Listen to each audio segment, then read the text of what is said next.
Tes. Bismillahirrahmanirrahim.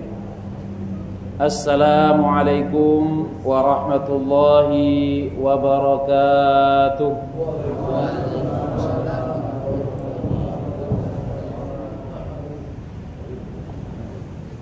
Alhamdulillah, wassalatu wassalamu ala Rasulillah Sayyidina wa maulana Muhammad ibn Abdillah, wala hawla wala quwwata illa billah. Ashhadu an la ilaha illallah wahdahu la syarika lah, wa ashhadu anna Muhammadan abduhu wa rasuluh. Iya. Atasin. Tos. Allahumma fassalli wa sallim wa barik ala nabiyyina Muhammadin wa ala alihi wa ashabihi ajma'in wa man tabi'ahum bi ihsanin ila yaumiddin. Faqala Allah ta'ala fi muhkami tanzilih, a'udzu billahi minasy syaithanir rajim. Qalu subhanaka la ilma lana illa ma 'allamtana innaka antal alimul hakim. Wa qala aidan fi ayatin ukhra, wal 'ashri innal insana lafi khusrin illa alladhina amanu wa 'amilus solihati wa tawasaw bil haqqi wa tawasaw bis sabr. Wa qala an-nabiy sallallahu alaihi wasallam, man salaka tariqan yaltamisu fihi ilman sahhalallahu lahu tariqan ilal jannah. Shadaqallahul azim wa shadaqa rasuluhun nabiyul karim, wa nahnu ala dzalika minasy syahidin wasyakirin walhamdulillahi rabbil alamin. Hadirin jamaah yang dimuliakan Allah Subhanahu wa taala, mengawali kajian di malam hari yang mulia ini, marilah sama-sama kita membaca suratul Fatihah yang kita niatkan mudah-mudahan Allah Ta'ala memberikan ilmu yang bermanfaat kepada kita semua, dan mudah-mudahan pula Allah Ta'ala memberikan kesehatan yang maksimal kepada kita semua yang hadir dan keluarga kita, dan mudah-mudahan semua rezeki yang Allah berikan kepada kita adalah rezeki yang bisa menghantarkan kita untuk lebih taat lagi kepada Allah Subhanahu wa taala. Sembari kita meluruskan niat hadir di majelis ta'lim yang mulia ini dalam rangka mencari keridhaan Allah Subhanahu wa taala serta mengikuti sunnah atau petunjuknya baginda Rasulullah sallallahu alaihi wasallam. Ibtigha'an limardatillah wa li syafa'ati Rasulillah sallallahu alaihi wasallam wa li qada'i hajatina ala hadhihi niyyah wa ala kulli niyatin salihah. Al-Fatihah. A'udzu billahi minasy syaithanir rajim. Bismillahirrahmanirrahim. Alhamdulillahi rabbil alamin, arrahmanir rahim, maliki yaumiddin. Iyyaka na'budu wa iyyaka nasta'in. Ihdinas shiratal mustaqim. Shiratal ladzina an'amta 'alaihim ghairil maghdubi 'alaihim waladdallin. Amin. Bersyukur kepada Allah Ta'ala, di malam hari ini kita semua yang hadir di majlis ini diberikan nikmat yang apabila kita menghitung-hitungnya niscaya kita tidak mampu untuk menghitungnya, karena betapa banyak kenikmatan yang masih Allah anugerahkan kepada kita semua. Sekali lagi kita bermohon, kita menengadahkan tangan mengharap kepada Allah Ta'ala, semoga setiap kenikmatan yang Allah masih titipkan kepada kita dapat kita manfaatkan untuk lebih mendekatkan diri kita kepada Allah Subhanahu wa Ta'ala. Karena kita semua yang hadir di majelis yang mulia ini sama-sama tidak tahu sampai batas mana kontrak kehidupan kita, yang apabila sudah sampai ajalnya maka la yastakhiruna sa'atan wa la yastaqdimun. Jadi tidak bisa diundur sekalipun hanya 1 detik, dan tidak bisa dimajukan sekalipun hanya 1 detik. Orang wafat bisa dengan segala cara, sebab dan alasan, tapi tanpa sebab dan alasan pun Allah Ta'ala melalui malaikat maut bisa saja mencabut siapa saja, di mana saja, dan dalam keadaan apa saja. Kita semuanya senantiasa bermohon, mudah-mudahan kalau kita semua menemui ajal kita masing-masing dalam keadaan husnul khotimah. Kita seringkali baru mendoakan orang husnul khotimah itu kalau sudah mendengar kabar kematiannya. Padahal sebetulnya doa husnul khotimah itu lebih diperlukan bagi mereka yang masih sehat, yang masih bisa hadir di majelis ta'lim seperti ini. Sebetulnya lebih perlu untuk didoakan supaya husnul khotimah. Tapi karena kita belum terbiasa, itu menjadi lucu. Misal saya ketemu dengan Ustadz Oman, Assalamualaikum Ustadz, sehat Ustadz, mudah-mudahan husnul khotimah Ustadz. Nah itu jadi akan lain, jadi tidak biasa. Tapi sebetulnya kalau kita boleh jujur, yang perlu didoakan untuk husnul khotimah ya kita ini harus saling mendoakan. Karena kalau orang itu sudah wafat, itu sudah terjadi. Jadi husnul khotimah dia atau su'ul khotimah itu penilaian Allah Ta'ala. Tapi kalau yang belum wafat masih sehat, justru itu yang harus didoakan supaya kematiannya itu husnul khotimah. Maka dalam hadis itu diterangkan, innamal a'malu binniyat. Sesungguhnya setiap amal perbuatan itu tergantung pada niatnya. Tapi ada hadis lain yang harus kita perhatikan bersama, innamal a'malu bil khawatim, bahwa amal perbuatan manusia itu juga dinilai dari akhirnya. Maka ada istilah husnul khotimah. Husnul atau hasan itu artinya baik, khotimah itu artinya akhir. Jadi akhir yang baik, makanya husnul khotimah. Orang wudunya bagus, takbiratul ihramnya sempurna, tapi menjelang salam kentut. Harus ngulang tidak Pak sholatnya? Harus ngulang. Makanya selain innamal a'malu binniyat, juga ada innamal a'malu bil khawatim. Sehingga kalau orang melakukan amalan itu harus sempurna. Saya misalnya puasa Ramadan, sahurnya bagus, mengakhirkan sahur sesuai dengan sunnah Rasul.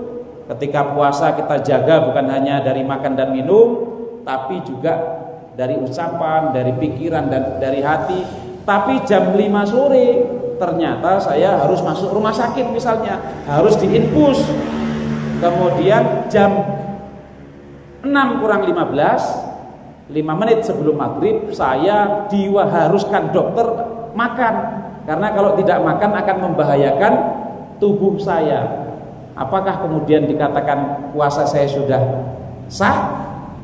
Tidak sah Pak, kan belum maghrib. Nah, ya belum maghrib, meskipun dia sudah menjalani 99%, tapi dalam ibadah-ibadah tertentu memang harus sempurna. Jadi itu tidak dosa, itu tetap harus diganti di hari yang lain. Makanya innamal a'malu bil khawatim. Itulah pentingnya kita itu menjaga amal kita, pentingnya kita istiqomah, supaya kalau kemudian kita dipanggil, kita dalam keadaan yang terbaik. Sholawat beriringkan salam senantiasa kita sampaikan kepada Nabi besar Muhammad sallallahu alaihi wasallam, Nabi akhiruz zaman, yang kita rindukan dan merindukan kita, Nabi yang kita cintai dan mencintai kita. Kalau bahasa anak muda sekarang, jamaah rahimakumullah, ada istilah bertepuk sebelah tangan. Itu artinya cintanya hanya separuh. Kalau dalam istilah lain, ada pemuda dan pemudi itu gagal menikah karena beda keyakinan, bukan keyakinan agamanya.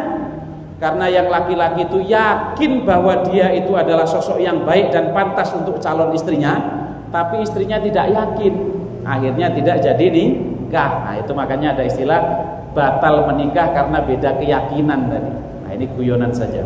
Nah ada istilah cinta bertepuk sebelah tangan. Itu kalau cinta kita dengan sesama manusia biasa itu seringkali terjadi. Tapi inilah istimewanya cinta kita dengan baginda Rasulullah sallallahu alaihi wasallam. Maka saya katakan tadi, Rasulullah itu adalah sosok yang kita cintai dan mencintai kita. Rasulullah itu adalah sosok yang kita rindukan dan merindukan kita. Maka sering saya sampaikan, di salah satu hadisnya Rasulullah pernah bersabda bahwa Rasulullah itu merindukan ikhwani, kata Rasulullah, aku merindukan saudara-saudaraku. Maka kemudian para sahabat protes, ya Rasulullah, bukankah kami ini adalah saudara-saudaramu? Kata Rasulullah, bal antum ashabi, kalian itu bukan hanya saudaraku, kalian itu adalah sahabat-sahabatku. Yang aku maksud dengan saudaraku, yang aku rindukan adalah sesiapa saja yang tidak pernah bertemu denganku, tapi dia beriman dengan ajaran yang aku bawa. Maka mudah-mudahan hadirin jamaah rahimakumullah, malam yang mulia ini kita istiqomah ngaji ini dalam rangka mengikuti sunnahnya Rasulullah, sebagai bentuk kita untuk menghidupkan agamanya Allah Subhanahu wa ta'ala, yang sekalipun kita tidak pernah berjumpa dengan baginda Rasulullah, mimpi pun belum tentu, tetapi kita percaya dengan seyakin-yakinnya akan risalah yang dibawa oleh baginda Rasulullah SAW.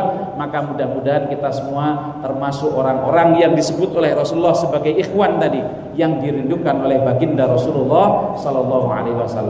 Sehingga kita senantiasa bermohon dan berdoa kepada Allah Ta'ala supaya kelak kita semua bisa mendapatkan syafa'atul udma, atau syafaat yang paling istimewa dari baginda Rasulullah SAW. Sering saya utarakan, setiap nabi dan rasul jamaah rahimakumullah itu punya doa yang mustajab. Likulli nabiyyin da'watun mustajabah. Setiap nabi itu punya doa yang pasti diijabah oleh Allah Ta'ala.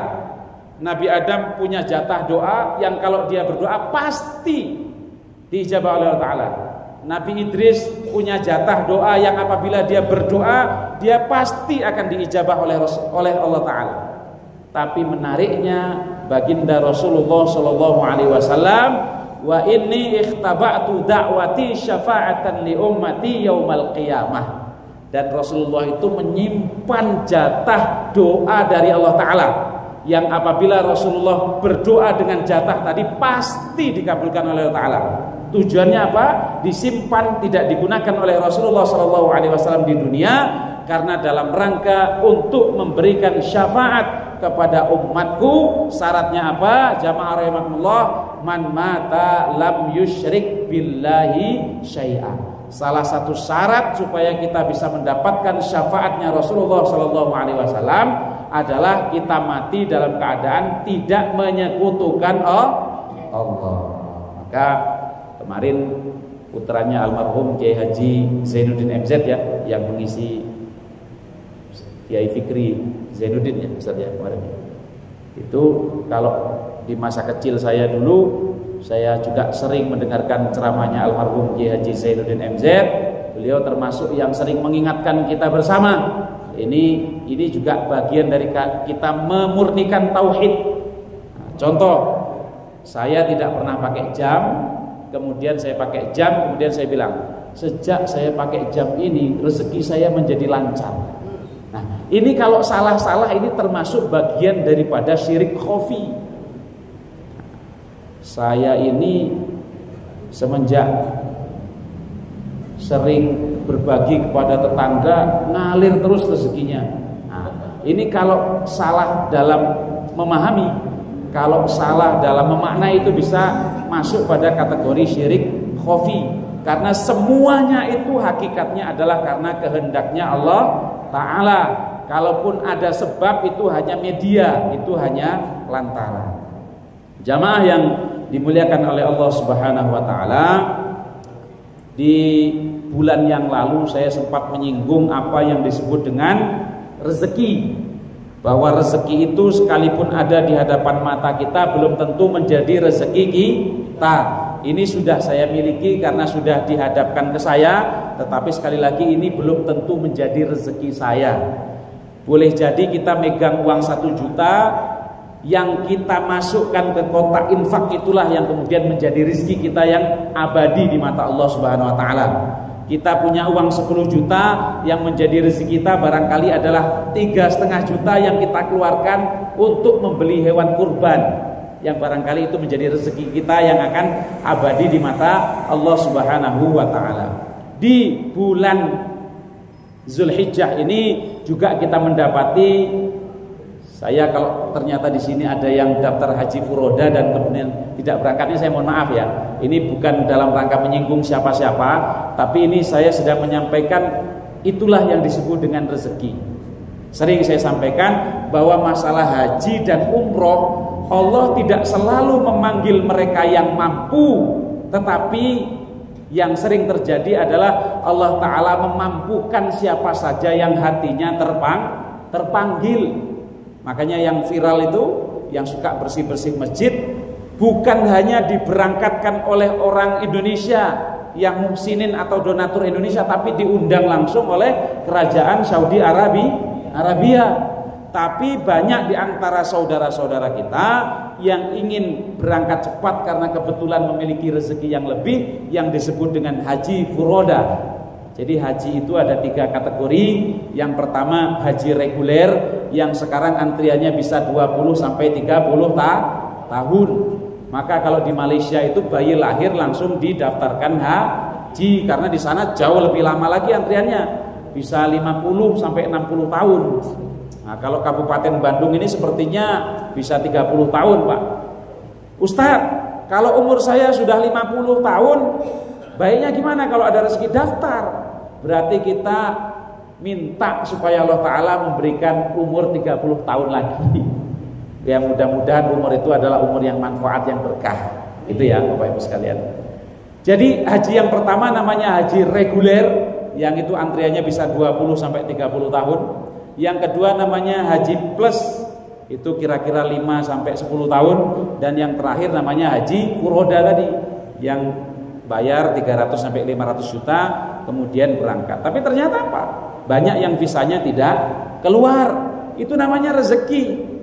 Jadi Allah bukan hanya memanggil yang punya uang, tapi atas keadilan Allah, atas kemahabesaran Allah, Allah bisa memanggil siapa saja yang hatinya terpanggil tadi, memampukan siapa saja yang hatinya terpanggil. Dan yang furoda ini yang lebih menyedihkan lagi, jamaah rahimakumullah, sudah sampai ke Saudi Arabia, sudah sampai ke Makkah Madinah, tapi tidak bisa masuk ke Arafah, sehingga mereka tidak bisa melaksanakan ibadah wukuf. Padahal jelas-jelas, saya yakin Ustaz Oman sudah sering menyampaikan, Al-Hajju Arafah. Jadi yang membedakan ritual haji dengan umroh, yang paling pokok adalah wukuf di Arafah. Sehingga orang haji arba'in, bahkan lebih dari itu, kemudian tawafnya berulang kali, umrohnya berulang kali, kok tidak wukuf, maka hajinya tidak sah. Nah, ini karena visanya bermasalah, dia bisa sampai Saudi Arabia, tapi ternyata tidak bisa wukuf. Nah, inilah sekali lagi jamaah rahimakumullah, bahwa yang namanya haji dan umroh itu memang misteri. Memang itu adalah kuasanya Allah Ta'ala. Dan saya Ustaz Oman izin termasuk yang tidak setuju dengan orang yang sering mengatakan hati-hati kalau pergi haji dan umroh, nanti di sana akan mendapatkan balasan sebagaimana perilaku kita di tempat asal atau di Indonesia. Saya termasuk yang tidak setuju. Kenapa demikian jamaah rahimakumullah? Ini menghalang-halangi orang yang mau ibadah. Jadi ada orang yang mampu, tapi karena ada yang mengatakan demikian, akhirnya dia nggak jadi umroh, nggak jadi daftar haji karena belum siap. Kalau kita bicara belum siap, saya yakin kiai, ustadz yang paling terkenal sekalipun, kalau ditanya apakah siap lahir batin, barangkali belum siap.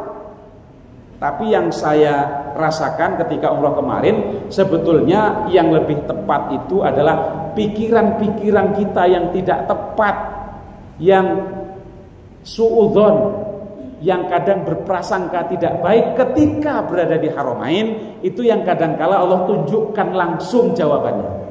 Nah, ini istri saya yang kebetulan mengalaminya langsung jamaah rahimakumullah.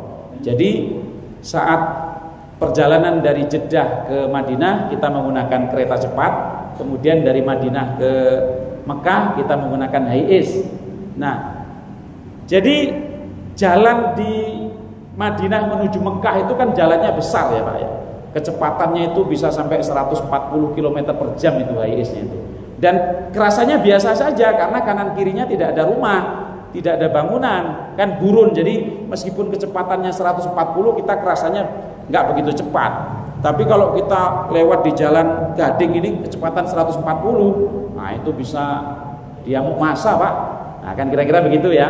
Nah itu ketika perjalanan dari Madinah ke Makkah, itu dalam hati istri saya begini, ini hanya sebagai ibroh saja, bukan apa-apa.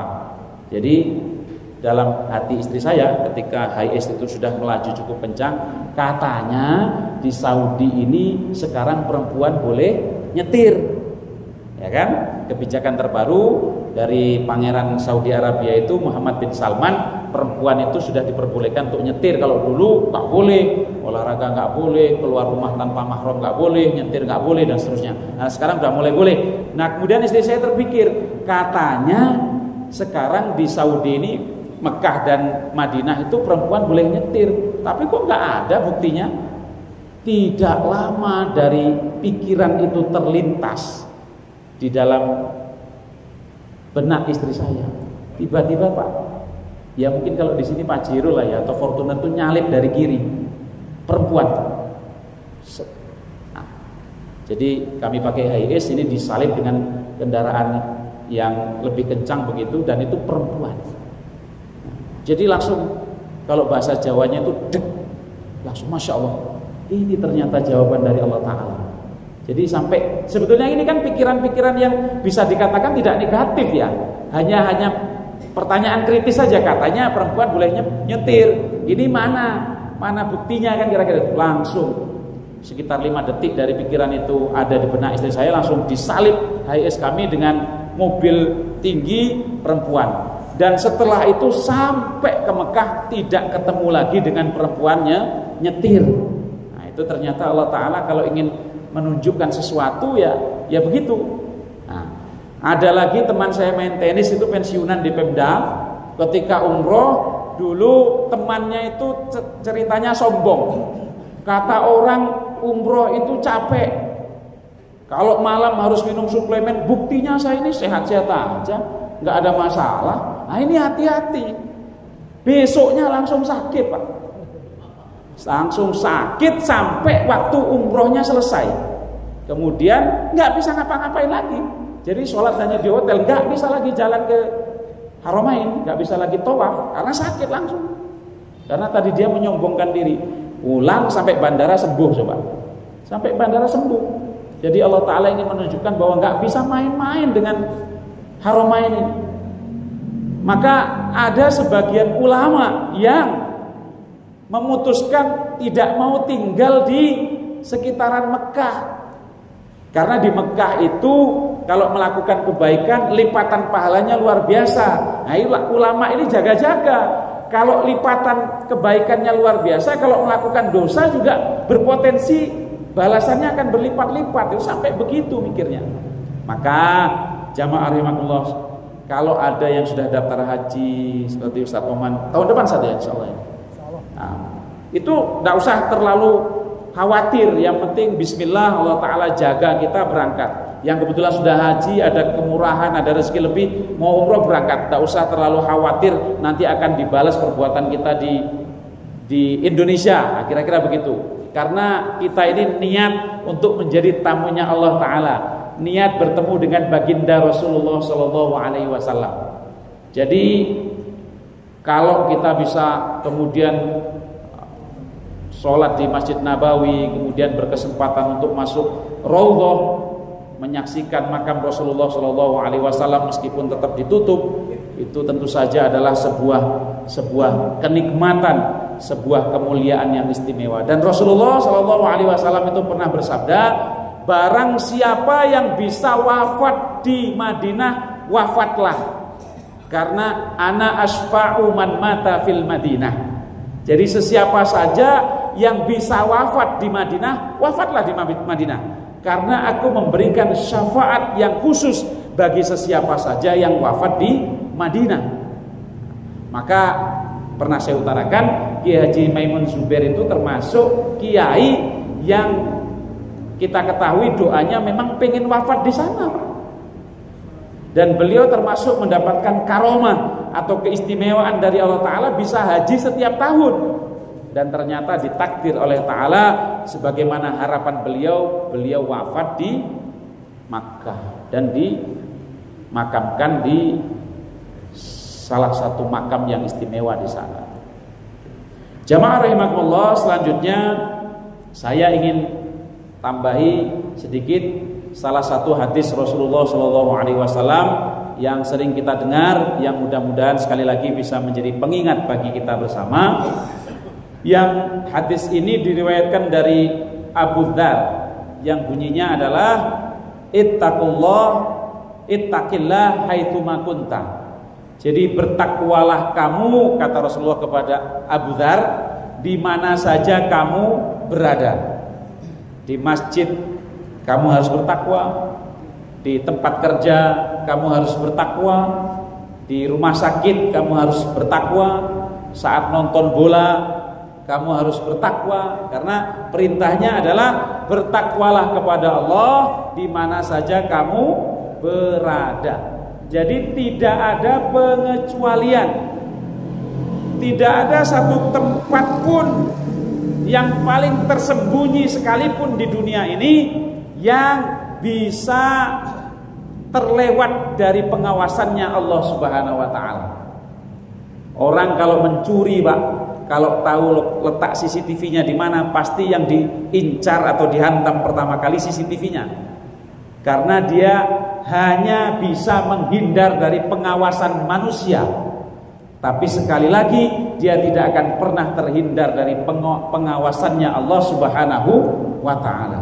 Maka perintah takwa tadi adalah perintah kepada kita semua yang harus menjaga takwa di mana saja kita berada. Dan takwa itu sederhananya seperti apa? Persis apa yang sering disampaikan oleh para khotibul jumu'ah, yang itu menjadi rukun khutbah wasiat takwa itu. Intinya adalah kita berupaya untuk menjalankan perintahnya Allah Ta'ala dan berupaya untuk meninggalkan larangannya. Kemudian yang kedua, wasiat Rasulullah melalui Abu Dzar untuk kita semua adalah wa'ad bi'is sayyi'atal hasanah. Wahai Abu Dzar, orang kalau mau hidupnya enak, mau hidupnya diberkahi oleh Allah Ta'ala, itu intinya adalah hendaklah dia mengikuti, atau dia kalau melakukan kesalahan segera disertai dengan melakukan kebaikan. Jadi sebagai penghapus. Maka kalau dalam Al-Quran itu dibahasakan innal hasanat yudhibnas sayyi'at. Sesungguhnya kebaikan-kebaikan itu akan menghapus keburukan. Jadi yang namanya manusia itu kan mahalul khotok wa nisyan. Kita semua ini tidak akan pernah terlepas dari yang namanya kesalahan, dosa dan lupa. Nah, itu pasti. Dan lupa sering saya katakan itu penting, Pak. Kalau kita punya hutang, kita tidak punya kenikmatan lupa dari Allah Ta'ala, stres, Pak, hidup kita, Pak. Maka itu pentingnya, ternyata lupa itu adalah nikmat. Kita punya masalah dengan istri kita, Allah memberikan kenikmatan bisa tidur, itu adalah cara untuk sejenak melupakan masalah. Jadi karena manusia itu tempatnya salah dan lupa, itu pasti setiap hari kita itu tidak akan pernah lepas dari kesalahan dan dosa. Maka untuk menghapus itu, jalannya selain taubat itu adalah dengan melakukan kebaikan. Tapi ini sering dikatakan juga oleh para penceramah dan para dai kita, jangan sampai hadis ini digunakan untuk membenarkan mereka yang korupsi, kemudian hasil korupsinya disumbangkan ke masjid. Nah, ini termasuk yang nggak boleh. Yang dimaksud dosa dan kesalahan itu adalah dosa-dosa kecil yang kadangkala tidak kita sengaja. Tapi kalau kemudian korupsi itu kan betul-betul sengaja. Kemudian katanya kalau korupsi kemudian diinfakkan hartanya nginfaknya 100 kembalinya menjadi 1 juta, 10 kali lipat, bahkan bisa sampai 700 kali lipat. Berarti kalau saya korupsi, naudzubillah, 1 M saya infakkan yang 100 juta, berarti sudah aman saya. Nah, tidak seperti itu. Jadi yang dimaksud adalah kesalahan-kesalahan yang barangkali tidak kita sengaja, yang barangkali karena betul-betul terpaksa, itu harus segera diikuti dengan kebaikan. Karena innal hasanat yudhibnas sayyi'at. Karena sesungguhnya kebaikan-kebaikan itu akan menghapus keburukan. Dan tadi semangatnya wa'ad bi'is sayyi'atal hasanah. Dan ikutilah perbuatan yang enggak baik itu dengan perbuatan yang baik. Karena sekali lagi bahwa kita semua ini tidak bisa betul-betul terlepas dari kesalahan. Rasulullah SAW dan para nabi dan rasul pun juga tidak lepas dari kesalahan. Tapi bedanya dengan kita, kalau beliau-beliau itu adalah orang-orang yang dikatakan oleh kitab itu sebagai maksum, atau orang yang terbebas dari dosa. Melakukan kesalahannya bisa saja karena manusia juga, tapi ghufira lahu ma taqaddama min dzambi. Jadi kalau Nabi dan Rasul itu dosa yang telah lalu dan yang akan datang itu langsung diampuni oleh Ta'ala, karena memang itu orang-orang yang khusus. Tapi kalau kita melakukan dosa berarti harus segera tobat, minta ampun, ikuti perbuatan dosa itu dengan perbuatan yang baik. Jamaah rahimakumullah. Kemudian yang terakhir itu ada 3 wasiatnya kepada Abu Dzar yang sesungguhnya untuk kita semua itu. Yang pertama tadi, bertakwalah kepada Allah di mana saja kamu berada. Di dalam kamar mandi pun harus takwa. Takwanya orang yang di kamar mandi berarti dia tidak mandi atau tidak buang hajat sambil main judi online misalnya. Nah, itu juga termasuk bagian orang yang merawat takwa di kamar mandi. Ketika kita sendiri di kamar berarti tidak nonton gambar-gambar atau mohon maaf video-video yang tidak senonoh yang harusnya kita hindari. Itu bagian dari takwa. Maka dikatakan orang kalau bisa bertakwa kepada Allah Ta'ala dalam keadaan sembunyi-sembunyi, maka Allah akan menutupi aibnya. Kita semua ini kan baik karena Allah tidak menampakkan aib kita. Maka dikatakan dalam hadis lain, sesiapa saja yang menutupi aib saudaranya sesama muslim di dunia, maka Allah Ta'ala akan menutupi aibnya di akhirat. Berarti sesiapa saja yang membuka aib saudaranya sesama muslim, maka sangat mungkin Allah Ta'ala akan membuka aibnya di hari kiamat nanti. Nah, kembali lagi ke tadi. Yang kedua adalah bagaimana kemudian mengiringi perbuatan buruk yang barangkali tidak disengaja itu dengan kebaikan yang lebih banyak lagi. Dan yang terakhir, wa khaliqin nas bi khuluqin hasan. Jadi, dan hendaklah kamu wahai Abu Dzar bergaul dengan sesama manusia itu dengan akhlak yang baik. Saya termasuk yang sering juga mendengar ceramahnya Kiai Haji Faiz Syukron Makmun.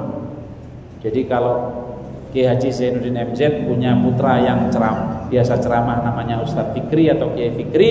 Kalau Kiai Haji atau Profesor Dr. Kiai Haji Syukron Makmun punya putra yang namanya Gus Faiz atau Muhammad Faiz Syukron Makmun, yang juga Masya Allah ceramahnya luar biasa, yang membuat kita tentram, yang membuat kita nyaman untuk beragama ini. Pesan beliau apa? Ini pentingnya orang melakukan kebaikan itu dengan berjamaah. Jadi apa kata beliau? Hendaklah kita semua ini selalu bersama dengan orang-orang yang solih. Kalau kita bersama dengan orang yang baik, kita bisa berhusnudzon sekalipun kepada orang yang jahat. Kalau kita baik bersama orang-orang yang baik, obrolannya adalah obrolan kebaikan, kita bisa berhusnudzon sekalipun kepada orang yang jahat. Tapi kalau kumpulan kita itu adalah kumpulan orang-orang yang jahat, yang terjadi apa? Orang yang berkumpul dengan orang-orang yang jahat itu dia bisa suudzon sekalipun dengan orang yang baik.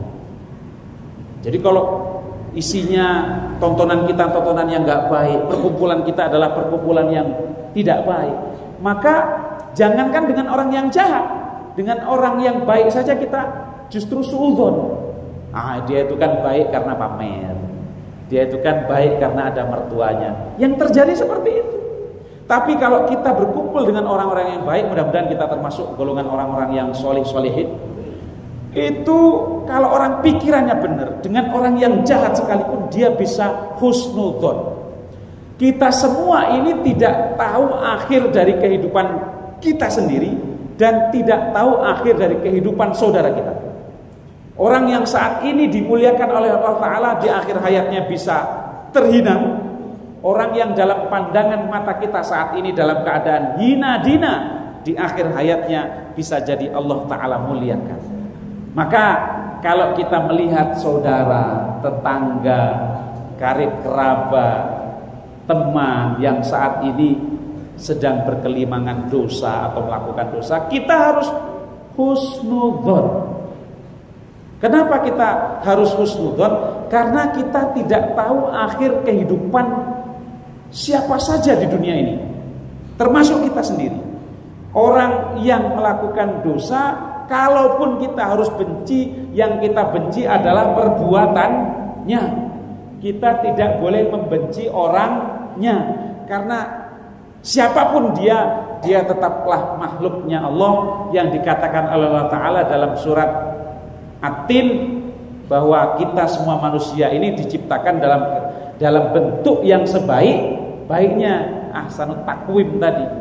Dan orang yang berbuat dosa boleh jadi dia karena terpaksa, boleh jadi dia bertobat, boleh jadi kemudian dia besok menjadi lebih taat. Sementara kalau kita tidak menjaga hati kita, tidak bisa menjaga perasaan kita, boleh jadi yang kita saat ini dalam keadaan taat kepada Allah Ta'ala, Allah balikkan keadaannya. Karena sangat mudah sekali bagi Allah Ta'ala untuk membolak-balikkan keadaan. Maka kita kalau bisa mendawamkan atau mengistiqomahkan doa yang bunyinya ya muhawwilal haul wal ahwal, ya Allah Ta'ala yang maha membolak-balikkan keadaan, hawil halana ila ahsanil hal, ubahlah keadaan kami itu menjadi keadaan yang paling baik. Ya muqallibal qulub, wahai zat yang maha membolak-balikkan hati, ya muqallibal qulub tsabbit qulubana ala dinik wa ala taatik. Ya Allah, tetapkanlah hati kami itu dalam ketaatan dan dalam agamamu. Nah, itulah makanya salah satu hal yang istimewa di dunia ini yang harus menjadi fokus kita bersama adalah istiqomah. Jadi pernah salah seorang sahabat itu bertanya kepada Rasulullah, ya Rasulullah, berwasiatlah engkau kepadaku. Wasiatnya sederhana, bertakwalah engkau kepada Allah, tsumastaqim. Bertakwalah engkau kepada Allah, kemudian istiqomahlah dalam ketakwaan itu. Maka dikatakan bahwa al-istiqomah itu khairum min alfi karomah. Jadi istiqomah itu lebih baik daripada 1000 kemuliaan.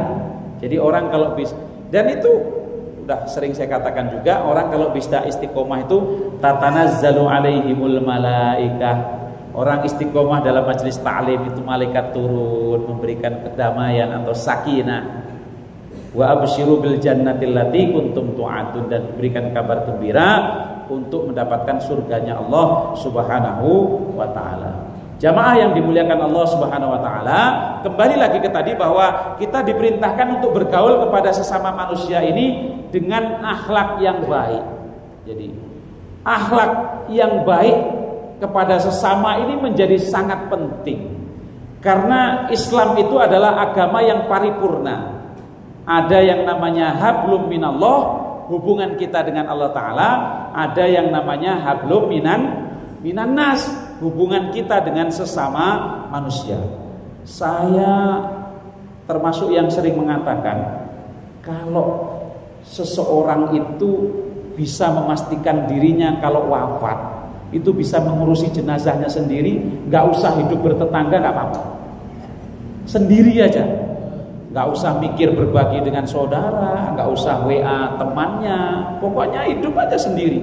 Itu kalau dia bisa memastikan kalau wafat bisa mengurus jenazahnya sendiri, bisa datang ke kuburan sendiri, mengangkat dirinya sendiri, bisa memakamkan dirinya sendiri. Nah itu tidak apa-apa, tidak usah kita itu belajar tentang akhlak bertetangga, tidak usah belajar akhlak bersaudara, akhlak untuk memperlakukan istri dengan baik, mendidik anak, itu tidak usah. Tapi kalau kita ini merasa bahwa di akhir hidup kita sangat membutuhkan pertolongan orang lain, nah itulah pentingnya kita bergaul dengan sesama manusia itu dengan khuluq yang hasan, dengan akhlak yang baik. Kalau kita punya rumah, kalau bisa sebanyak mungkin undang orang untuk datang ke rumah kita, merasakan kenikmatan yang Allah titipkan kepada kita. Dan kalau ada orang yang datang ke rumah kita, itu perintahnya termasuk kita jangan menunda untuk menghidangkan makanan yang kita miliki kepada tamu yang datang ke rumah kita. Karena tamu itu membawa keberkahan, dan kalau dia pulang dia membawa dosa kita untuk dibuang ke laut. Nah, sampai bahasanya begitu. Dan kalau kita diberikan kemudahan, sempatkan, mudahkan langkah kaki kita untuk bersilaturahim, untuk mengunjungi siapa saja. Jelas itu hadisnya. Orang kalau wafat kemudian disolati minimal 40 orang, itu insya Allah termasuk jaminan surga. Jangan sampai kalau kita wafat, orang itu justru senang dengan wafatnya kita. Alhamdulillah Pak Fulan itu wafat. Jadi orang itu kan sebetulnya rumusnya itu begini, jamaah rahimakumullah. Kalau orang itu lahir ke dunia, bayi normal yang lahir itu pasti nangis.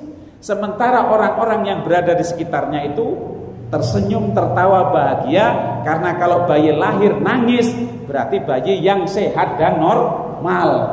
Nah, kalau bayi yang lahir kok kemudian tidak nangis, itu pasti ada masalah, ada sesuatu. Nah, orang lahir kemudian dia hidup, diberikan jatah usia Allah Ta'ala. Pentingnya kita menjaga hubungan baik dengan siapa saja. Kita kurangi yang namanya rasa benci, dendam, iri hati di dalam diri kita kikis sebisa kita.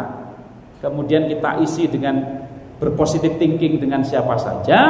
Itu dengan tujuan kalau kita wafat, orang-orang yang berada di sekitar kita, saudara kita, istri kita, anak kita, menangisi kematian kita dengan tangisan yang tentu saja tidak berlebihan. Karena ada namanya niyahah. Niyahah itu adalah orang yang meratapi mayat dengan ratapan yang luar biasa, nangis tak henti-henti sampai mencakarkan kukunya ke tembok, sampai membanting piring, gelas dan seterusnya. Itu termasuk yang dilarang oleh Rasulullah SAW. Kalau menangis dalam kategori yang wajar, itu manusiawi.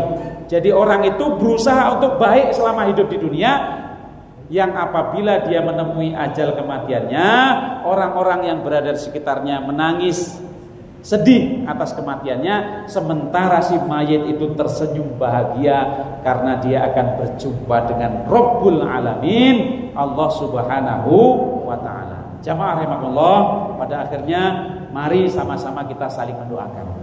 Jadi di surga itu ada sebagian orang yang ditarik oleh Allah Ta'ala melalui malaikatnya dari neraka masuk ke surga, bukan karena amal baiknya, bukan karena sedekahnya yang banyak, bukan karena sholatnya yang khusyuk, tapi karena apa? Selama di dunia dia berkumpul dengan orang-orang yang soleh.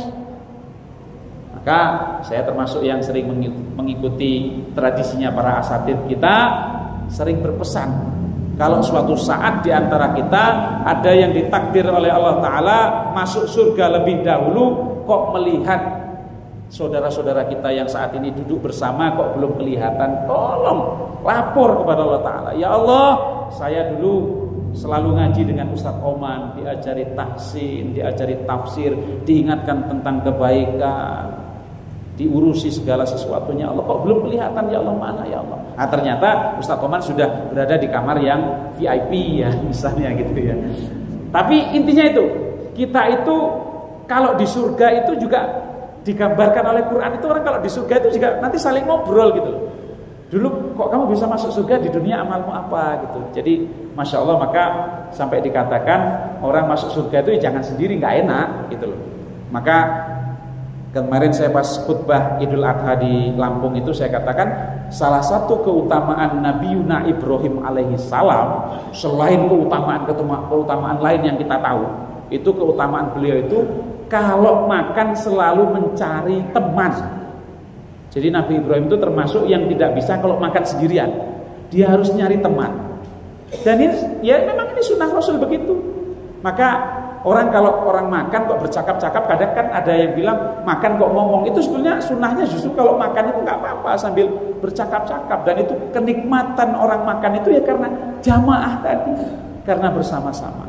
Hadanallahu wa iyyakum ajmain. Mudah-mudahan Allah Ta'ala memberikan rahmatnya kepada kita semua.